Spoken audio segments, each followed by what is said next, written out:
first question is you heard a little bit about Goodr, but tell us more about the inspiration behind it. Why did you create this amazing opportunity?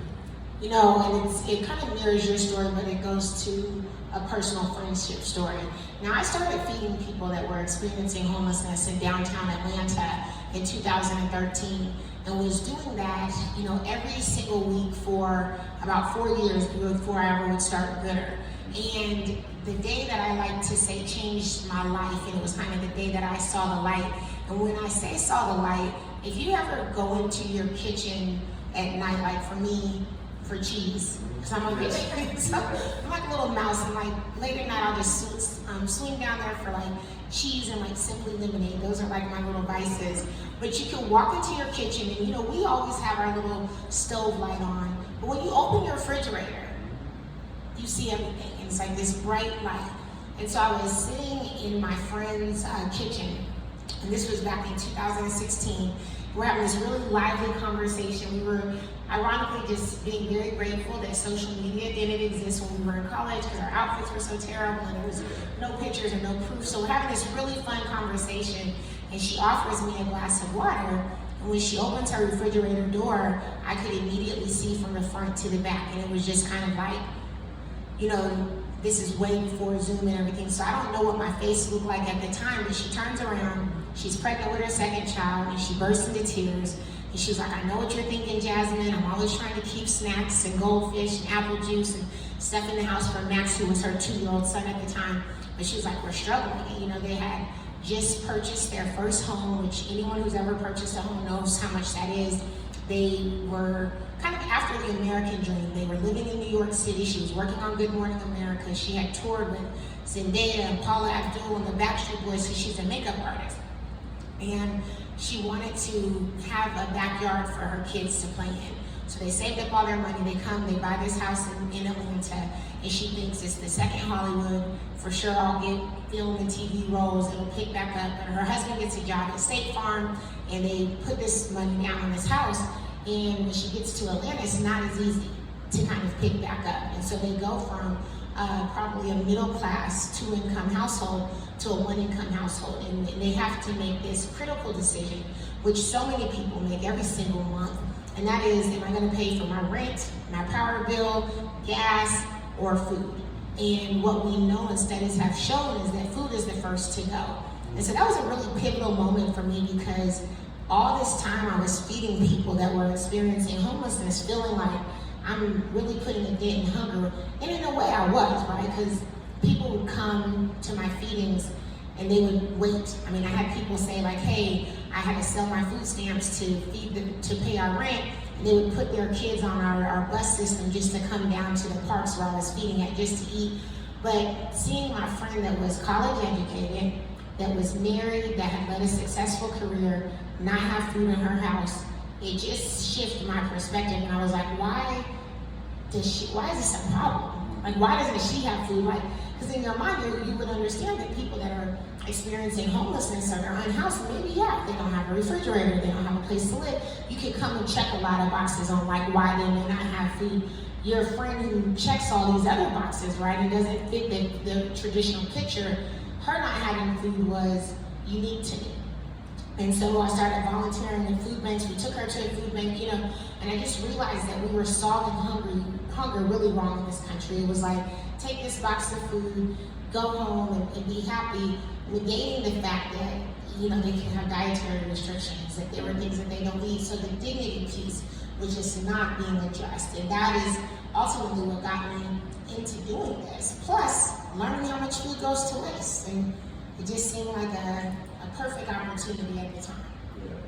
You know, we all talk about being one paycheck away, and there's probably people in our lives that we know, we don't know that until it hits them. And so you created something for everybody, where they can have an option. So you touched on a couple of principles, but if you think about the business model, how it operates, how it works, for those who don't know, talk about the business model of Goodr and how it works.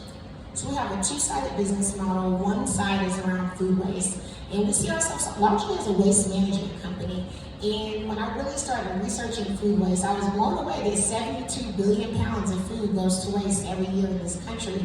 And that's just from businesses. So if you add to what goes to waste in our households, we're talking about 120 billion pounds. So on average, they say every household is wasting about 300 pounds of food a year, which we've seen. You know, your produce goes bad, you've ever gone to the grocery store and then ordered DoorDash or something, you know, you do that. And so one of the kind of glaring things was like, well, who's getting paid to throw this food away?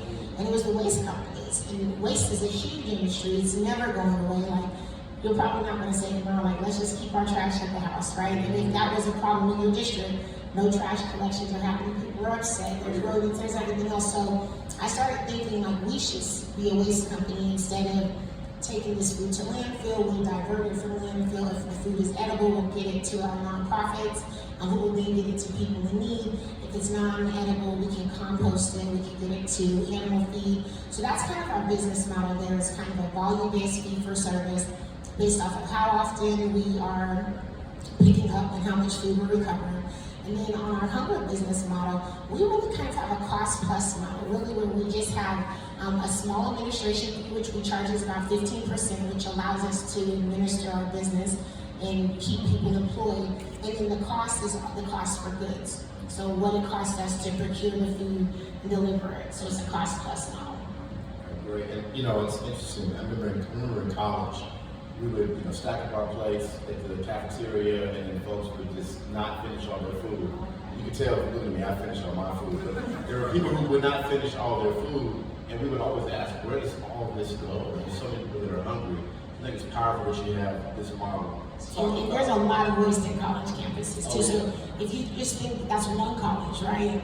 Thousands of colleges all across the country have the same issue every day. They prepare all this food because they have to prepare 2 meal plans. You know, there's 100,000 students on campus.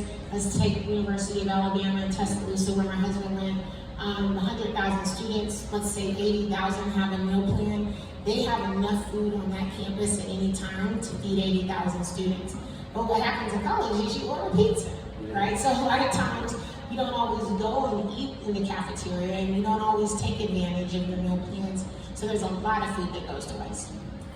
This goes to the question. The question is twofold. One is, how do you measure impact for Goodr? But also, when you think about revenue, you think about your model and what it costs, and sometimes what you charge and what it costs are 2 different things. So ultimately, what's the impact? But also, what does it cost you to do business so that folks know how they can support you? You know, I'll say it's really been hard to have this kind of a business model because, you know, we're not like a Facebook or an Amazon. We're not like a really big kind of startup, right? And so a lot of times when you think of Amazon or Facebook or Meta now or whatever you want to call them, they're past the startup phases. But at one point they were. You know, these were founders that were sitting in their garages and had these ideas to create these companies that would go on to be billion-dollar organizations and have hundreds of thousands of employees. And a lot of times when I took that model, like, hey, we're not going to be a nonprofit, we have a strong business case here, but we're going to be tied to impact, that a lot of times didn't ring well with investors. And still till this day it doesn't, right? Because the reality is investors care about making money, I care about making impact, and a lot of times our visions are not aligned.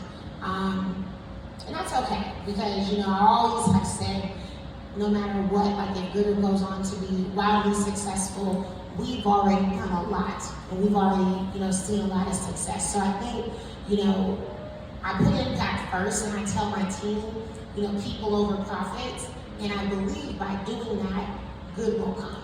You know, I think it isn't always true. Like, there are definitely some times where, you know, we make sacrifices because we never want to make sacrifices at the expense of people. And so what I always tell people is, we're never going to give someone less food or give someone a food that's about to expire or less of an experience when working with us, because people matter. And I think, you know, it's not, I haven't proved this, but I still think it'll come back to us by leading with that philosophy. Absolutely. I shared with the group before we had this podcast that my father was a street preacher. And so I grew up in a lot of ministry with him in the community. We used to go to food banks, and when we would get food, sometimes it would not be the best quality. And so you're talking about figuring out a way, you're talking about impact versus money. You're talking about real good quality, good food for people, just like we would want to have on our tables and we eat dinner at night, which is I really did a whole TED talk on this exact thing, and And even though it's years ago, 7 years ago, working in a food bank, I still recall the foods that we were giving people. And the only thing that kept going through my mind as we were making all of the food is like, what are these people going to eat? And that's why I say that there's a big difference between access to food in this country and access to meals. You know, like, I could give you some canned goods and some potato chips and some ding-dongs and, you know, some pasta, but if I don't give you pasta sauce, or kind of like if I give you peanut butter but no jelly and no bread, or spaghetti with no spaghetti sauce, then it's kind of like, what do you do here? And so people sometimes do have to put together these struggle meals, or they do have family members that go without, but they shouldn't have to exist in a country that's as rich as this one, where there's so much food that goes to waste, and there's a lot of opportunity. I mean, we still haven't captured all the food. We've diverted about 12 billion pounds, you know, since we've started, which is something we celebrate, but think of 72 billion a year. So I feel like we've even got to get to 1 billion pounds of diversion a year to really start making a dent in this massive waste. Anybody ever had a peanut